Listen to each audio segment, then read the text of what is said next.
evening.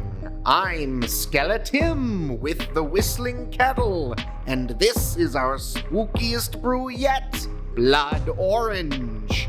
It's a frightening fruit tea with eerie orange peel, freaky floral notes from rosehips, and hellish hibiscus to give it its signature blood red color. Our Blood Orange is a truly ghoulish blend. For iced tea or hot tea, this packs a paranormal punch.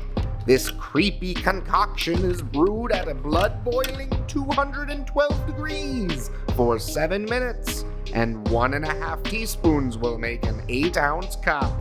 And the scariest part is no caffeine.